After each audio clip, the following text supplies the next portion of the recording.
గ్రంథము మొదటి అధ్యాయము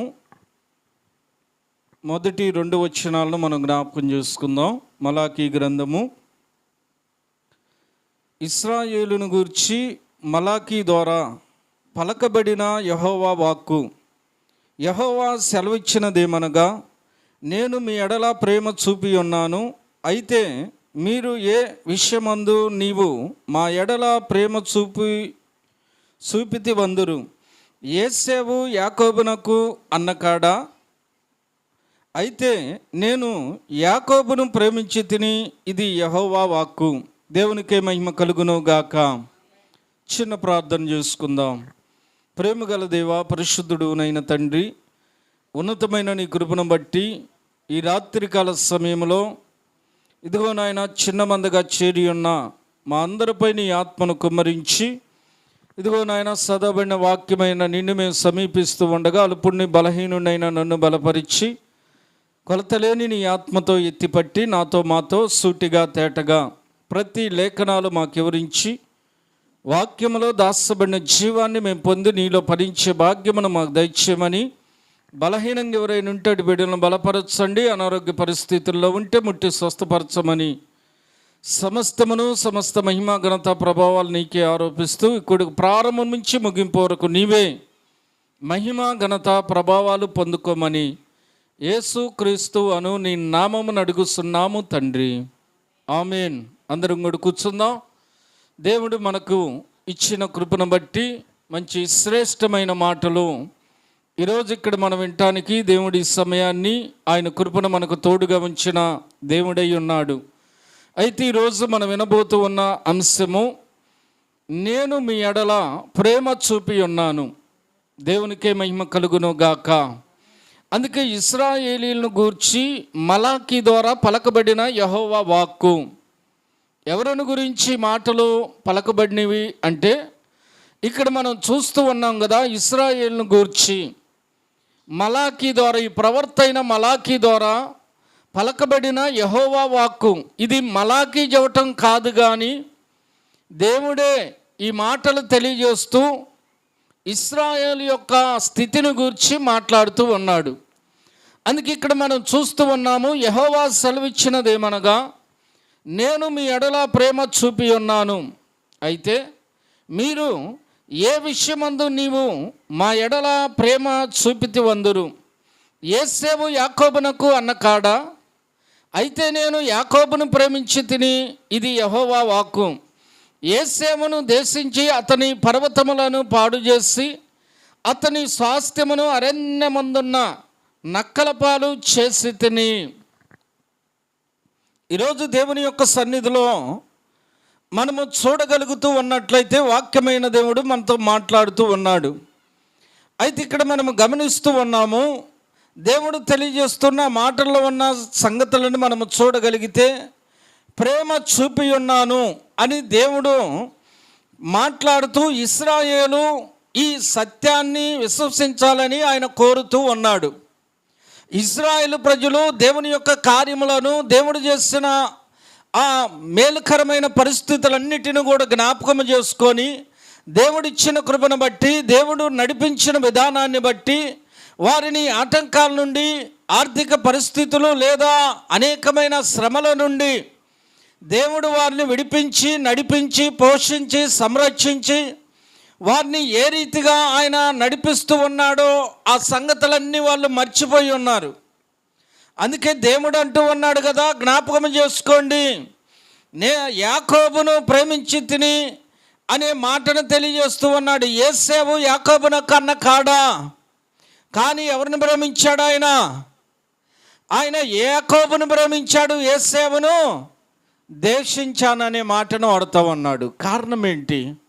ఈరోజు దేవుని యొక్క సన్నిధిలో కొన్ని మనము చూడగలుగుతూ ఉన్నట్లయితే, ఆయన అంటూ ఉన్నాడు కదా, చూడండి, హోషేయ గ్రంథము 11వ అధ్యాయంలోనికి మనం వెళితే ఇక్కడ ఒక మాట ఉన్నది మనకి.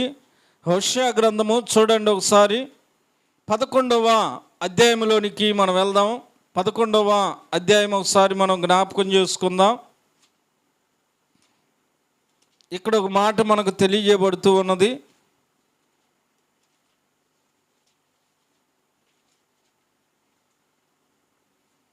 11వ అధ్యాయం 1వ వచనం.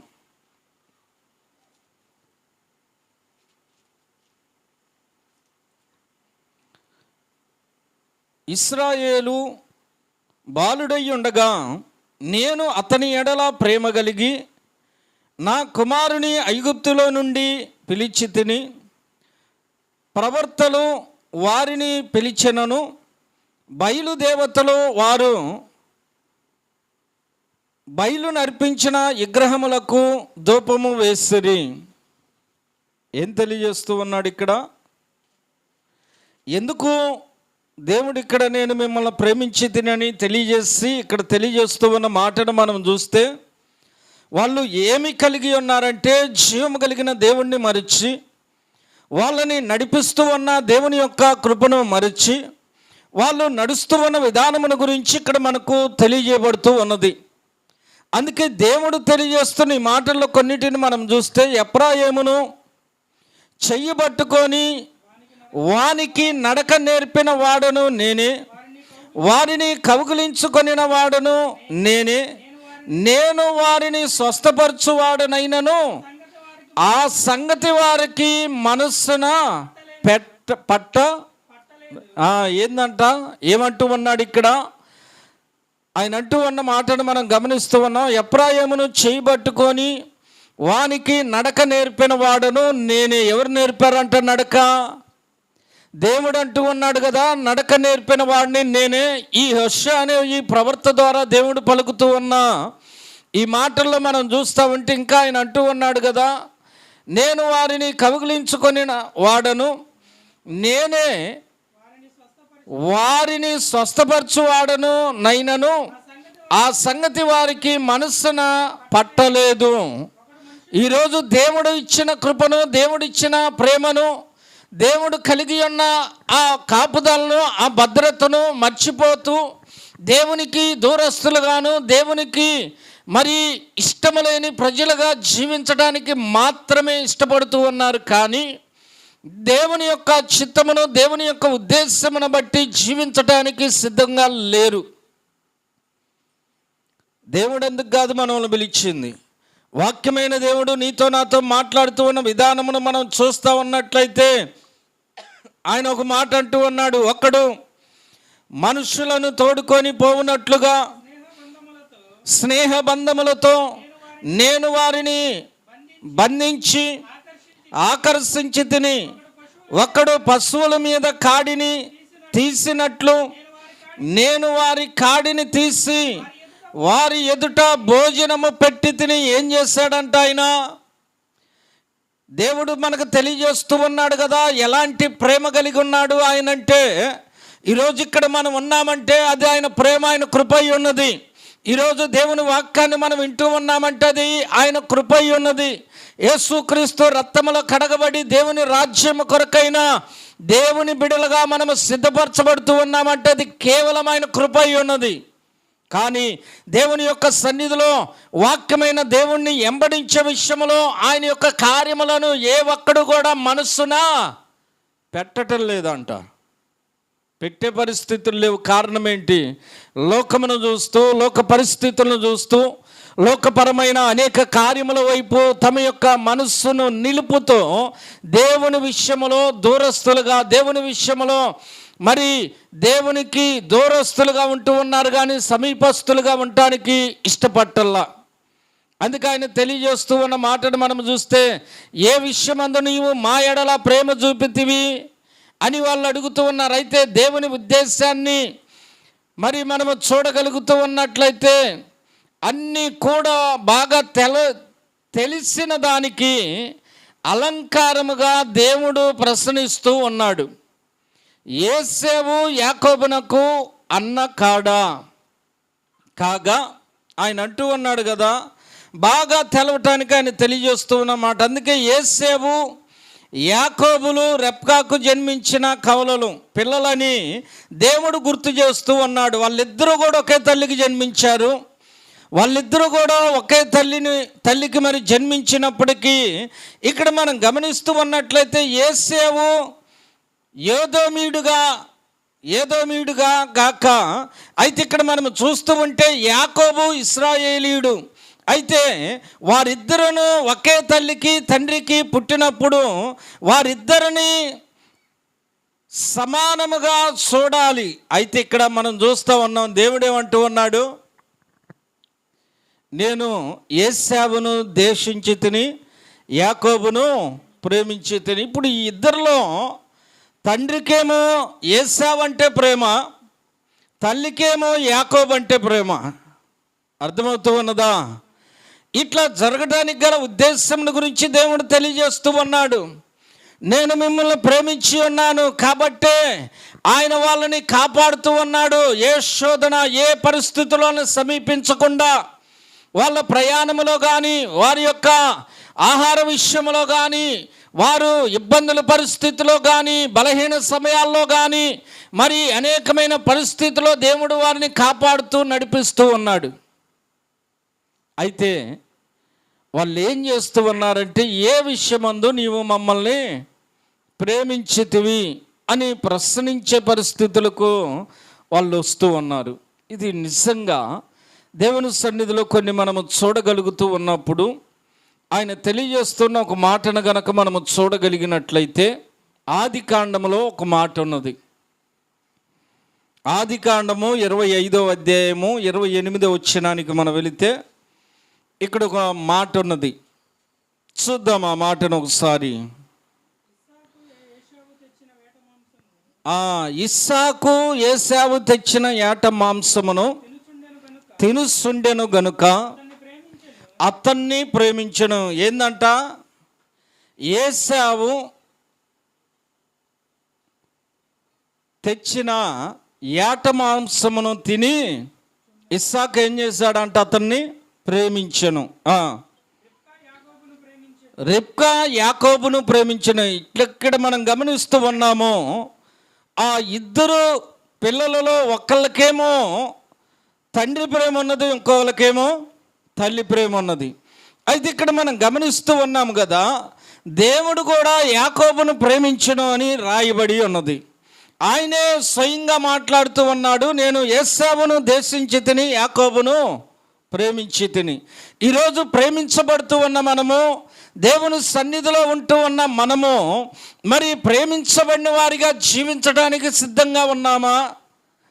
దేశింపబడిన వారిగా త్రోసివేయబడుటకు, పాడు చేయబడుటకు మనము మన యొక్క మార్గాలను ఏర్పరచుకుంటూ ఉన్నామా?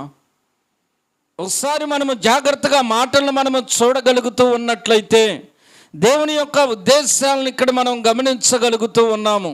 అందుకే వాళ్ళని ప్రేమించిన దేవుడు ఆయన అంటూ ఉన్నాడు కదా, ఏశావును దేశించి అతని పర్వతములను పాడు చేసి అతని స్వాస్థ్యమును అరణ్యమందున్న నక్కల పాలు చేసి తిని.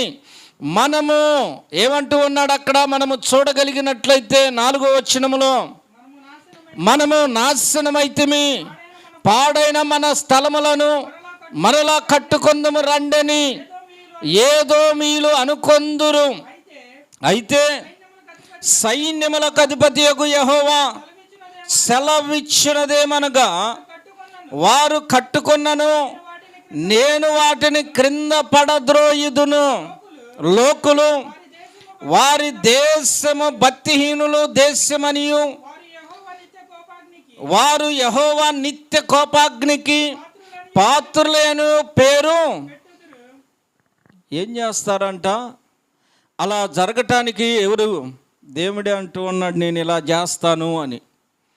ఈరోజు దేవుని యొక్క సన్నిధిలో కొన్ని మనం గమనిస్తూ ఉన్నప్పుడు, వాక్యమైన దేవుడు కొన్ని విషయాలను మనకి తెలియజేస్తూ ఉన్న మాటలను మనం చూడగలుగుతూ ఉన్నట్లయితే, దేవుని యొక్క సన్నిధిలో దేవుని యొక్క వాక్యము ద్వారా నడిపించబడుతూ ఉన్న మనము దేవుని యొక్క కృపలో ఏ రీతిగా మనం ఉండాలి అంటే, ఒక్క దినము దేవుడు మనలను బలా నమ్మకమైన మంచిదాసుడని పిలువబడే రీతిలో అనేకమైన కార్యములు దేవుని యొక్క నామమును బట్టి, యేసుక్రీస్తు నామములో గొప్ప అద్భుతాలు జరిగించే వారిగా, ఆయన యొక్క రాజ్యము కొరకైన బిడ్డలుగా మనము ఉండాలి. అదే కదా ఆయన తెలియజేస్తూ ఉన్నది. వాక్యమై ఉన్న దేవుని యొక్క సన్నిధిలో మన యొక్క ప్రయాణము, మన యొక్క నడిపింపు ఏ రీతిగా ఉంటుందో మనం జ్ఞాపకం చేసుకోవాలి. దేవుడు అదే అడుగుతూ ఉన్నాడు. నేను మిమ్మను మీ ఎడల ప్రేమ చూపి ఉన్నాను, అయితే ఏ విషయమందు నువ్వు మా ఎడల ప్రేమ చూపావని వాళ్ళు ప్రశ్నిస్తూ ఉన్నారు.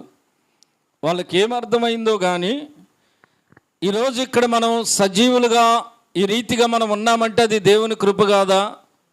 దేవుడు మనల్ని ప్రేమించబట్టే, దేవుని కృప మనకు ఉండబట్టే మనం ఇక్కడ సజీవులుగా ఉన్నాము. ఈరోజు దేవుని యొక్క సన్నిధిలో దేవుని వాక్యం వింటూ ఉన్నామంటే అది దేవుని ప్రేమ కాదా? దేవుని యొక్క వాక్యంలో దాచబడిన జీవాన్ని మనం పొందటానికి దేవుడు ఇక్కడ మనల్ని సమకూర్చాడు, సిద్ధపరిచాడంటే అది దేవుని ప్రేమ కాదా? ఈరోజు దేవుని వాక్యానికి నువ్వు కట్టబడుతూ ఉన్నావా? దేవుని వాక్యానికి లోబడి జీవించడానికి సిద్ధంగా ఉన్నావా? దేవుని ఆత్మచేత నింపబడిన నీవు దేవుని యొక్క కార్యముల ద్వారా నడిపించబడుతూ ఉన్నావా లేదా? నిన్ను నువ్వు పరిశీలన చేసుకోవాలి. నిన్ను నువ్వు దేవుని యొక్క సన్నిధిలో పరిశీలన చేసుకోవాలి. అందుకే పౌలు గారు అంటూ ఉన్నాడు కదా, తాను నిలుస్తున్నానని తలంచుకొనని వాడు పడకుండా జాగ్రత్తగా చూసుకొనున్నట్లు నీ విశ్వాసములో, నీ నిరీక్షణలో, నీ భక్తి జీవితములో, దేవునికి లోబడి జీవించే విధానములో నీవు చాలా జాగ్రత్తగా ఉండాలి. చాలా జాగ్రత్తగా నువ్వు నడవగలగాలి. అలాంటి పరిస్థితులు గుండా నువ్వు నడిస్తేనే, ఆ పరిస్థితులన్నిటిని కూడా నువ్వు కలిగి జీవిస్తేనే కానీ దేవుని యొక్క రాజ్యములో నువ్వు చేర్చబడవు. దానిని మనం గమనించి నడిచే విధానాన్ని కలిగి ఉండాలి. ఆమేన్. అందుకే ఆయన అంటూ ఉన్నాడు, యేసేవును దేశించి ఆశ్చర్యకరముగా ఇది విచిత్రమైన వాక్యము, దేవుడు తన సృష్టిలోని ప్రతి జీవిని ప్రేమించి సంరక్షిస్తానని లేఖనమంతటిలో ప్రకటించాడు. దేవుడు ఏం చెప్పాడు? ప్రతిదీ జ్ఞాపకం చేసుకున్నాడు ఆయన. భూమిని, భూమి మీద ఉన్న సమస్త జీవులను, మానవులను దేవుడు జ్ఞాపకం చేసుకున్నాడు, వాటిని ఆశీర్వదించాడు. కానీ ఇక్కడ మనము చూడగలుగుతూ ఉన్నట్లయితే దేవుడే స్వయంగా చెబుతూ ఉన్నాడు, నేను యాకోబును ప్రేమించి తిని ఏశావును దేశించి తిని అని దేవుడు మాట్లాడుతూ ఉన్నాడు ప్రవక్త ద్వారా. అయితే ఒక సందర్భాన్ని మీరు చూడగలిగినట్లయితే 11వ వచనం అదే అధ్యాయంలో, మలాకీ గ్రంథము 1వ అధ్యాయం 11వ వచనం, తూర్పు దిశ మొదలుకొని పడమటి దిశ వరకు అన్ని జనులలో నా నామము ఘనముగా ఎంచబడును, సకల స్థలములలో ధూపమును పవిత్రమైన అర్పణయును అర్పింపబడును, అన్ని జనులలో నా నామము ఘనముగా ఎంచబడునని సైన్యములకు అధిపతియగు యెహోవా ఏం చేస్తూ ఉన్నాడంట? ఆయన సెలవిస్తూ ఉన్నాడు. ఏమని సెలవిస్తూ ఉన్నాడు? తూర్పు దిశ మొదలుకొని పడమటి దిశ వరకు అన్ని జనులలో నా నామము ఘనముగా ఎంచబడును. ఎలాగంట? ఈరోజు నువ్వు దేవుని వాక్యం వింటూ ఉన్నావు, దేవుని సన్నిధికి వస్తూ ఉన్నావు, దేవుని యొక్క సన్నిధిలో సావాసము కలిగి ఉంటూ ఉన్నావు. ఇంకా మనం చెప్పాలంటే పరిచర్యలో తోడుగా ఉంటూ ఉన్నావు, పరిచర్యలో సహాయంగా ఉంటూ ఉన్నావు. దేవుని యొక్క రాజ్యం కొరకైన సిద్ధపాటు కలిగిన ఆ చిన్న సంఘముగా చేర్చబడే వారిలో నువ్వు కూడా ఒకళ్ళుగా ఉంటూ ఉన్నావు. కానీ అది ఎత్తబడుటకు సరిపడే విశ్వాసము కలిగి ఉంటున్నావా? ఎత్తబడుటకు తగిన నిరీక్షణ నీ యొక్క ప్రయాణము కలిగి ఉంటూ ఉన్నదా? మనం ఈ సంగతులను జ్ఞాపకం చేసుకోవాలి. మనం ఈ పరిస్థితులను జ్ఞాపకం చేసుకున్నప్పుడు వాక్యమైన దేవుడే మనకు సమస్తమును బయలుపరుస్తూ, సమస్తమును తెలియజేస్తూ, ఆయన యొక్క రాజ్యములో ఆయన యొక్క బిడలుగా మనం ఉండటానికే ఆయన శరీరధారిగా కృపాసత్య సంపూర్ణుడుగా మన మధ్యకు వచ్చిన దేవుడు. వాక్యమైన దేవుడే శరీరధారిగా వచ్చాడు. శరీరధారిగా ఉన్న దేవుడే మరలా తిరిగి వాక్యముగా మారాడు, ఆత్మస్వరూపిగా మారాడు. ఆమేన్, హల్లెలూయా. ఈరోజు దేవుని యొక్క రాజ్యం కొరకైన మన యొక్క సిద్ధపాటులో దేవుడు మనకు తెలియజేస్తూ ఉన్నాడు. రిబ్కాకి 2 కుమారులు కలిగినప్పటికీ ఆమె యాకోబును మాత్రమే ప్రేమిస్తూ ఉన్నది. తండ్రి అయితే ఇస్సాకు ఎవరిని ప్రేమిస్తూ ఉన్నాడు? ఏశావును. ఈరోజు దేవుని యొక్క వాక్యములో మనము చూడగలుగుతూ ఉన్నప్పుడు కొన్ని విషయాలు మీకు తెలియజేస్తూ ఉన్నాను. చూడండి, కీర్తనల గ్రంథంలో ఒక మాట ఉన్నది. కీర్తన గ్రంథం 104వ కీర్తన మొదట్లో ఒక మాటను మనం జ్ఞాపకం చేసుకుందాం. నా ప్రాణమా యెహోవాను సన్నిధించుము, యెహోవా నా దేవా నీవు అధిక ఘనత వహించిన వాడవు, నీ మహత్యమును ప్రభావమును ధరించి ఉన్నావు, వస్త్రము వలె ఎలుగును నీవు కప్పుకొని ఉన్నావు, తెరను పరిచినట్లు ఆకాశ విశాలమును నీవు పరిచి ఉన్నావు, జలములలో ఆయన తన గదులు దూలములను వేసి ఉన్నాడు, మేఘములను తనకు వాహనముగా చేసుకొని గాలి రెక్కల మీద గమనము చేస్తున్నాడు. దేవునికి మహిమ కలుగును గాక. ఏమై ఉన్నాడంట ఆయన? ఈరోజు మనం గమనిస్తూ ఉన్నట్లయితే ఆయన అంటూ ఉన్నాడు, నా ప్రాణమా యెహోవాను సన్నిధించుము, యెహోవా నా దేవా నీవు అధిక ఘనత వహించిన వాడవు అన్నాడు. ఎందుకు ఆయనను మనం గణపరచాలి? ఎందుకు ఆయనను మనము స్తుతించాలి? ఎందుకు ఆయనను మనము ఆరాధించాలి అంటే ఆయన ఘనత వహించిన దేవుడు. నీ విషయములో ఆయన ఘనత వహించాడు. ఆయన భారము కలిగి ఉన్నాడు, బాధ్యత కలిగి ఉన్నాడు. నీకున్న ప్రతిదీ ఆయన సరిచేస్తూ నిన్ను ఎత్తబాటుకు తేవాలని, ఆ ఎత్తబాటులో ఆయన రాజ్యములో నీవు కూడా ఉండాలని దేవుడు ఆశ కలిగి, ప్రేమ కలిగి నీ విషయములో నా విషయములో దేవుడు చేస్తూ ఉన్న గొప్ప కార్యములు, కృప ఏంటి అంటే ఆయన వాక్యము ద్వారా మనల్ని సరిచేస్తూ ఉన్నాడు. వాక్యము ద్వారా మనకు తెలవని విషయాలు మాట్లాడుతూ ఉన్నాడు. వాక్యమైన దేవుడు అనేక సందర్భాలను మనకు గ్రహింపుకు తెస్తూ ఉన్నాడు.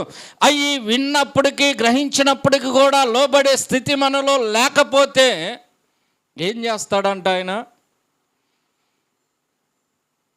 కొన్ని పరిస్థితులు మనం గమనిస్తూ ఉన్నప్పుడు ఆయన అంటూ ఉన్న మాటను మనం చూసాము.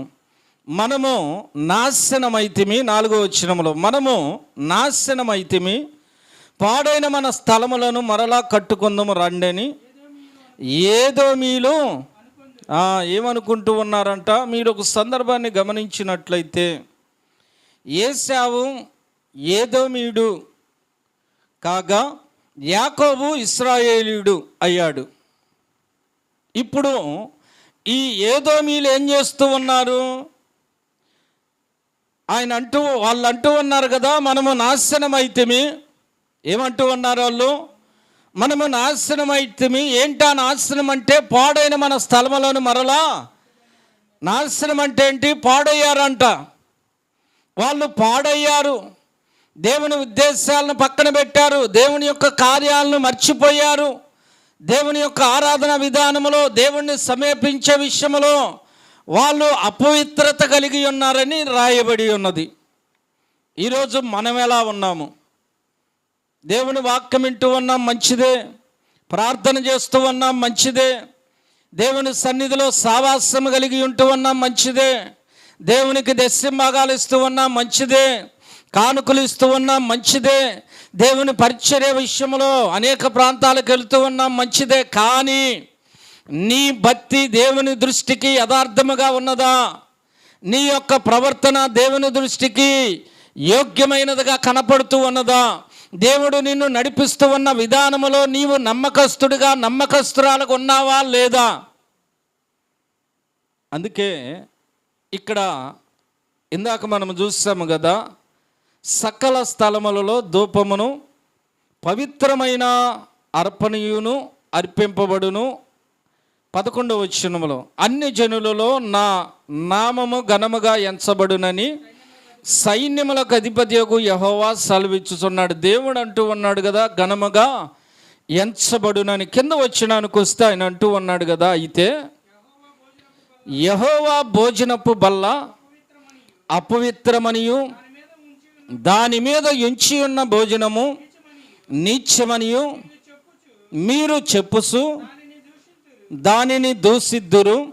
అయ్యో ఎంత ప్రయాసమని చెప్పి ఆ బల్లను తునీకరించుచున్నారని ఆయన సెలవిచ్చుచున్నాడు.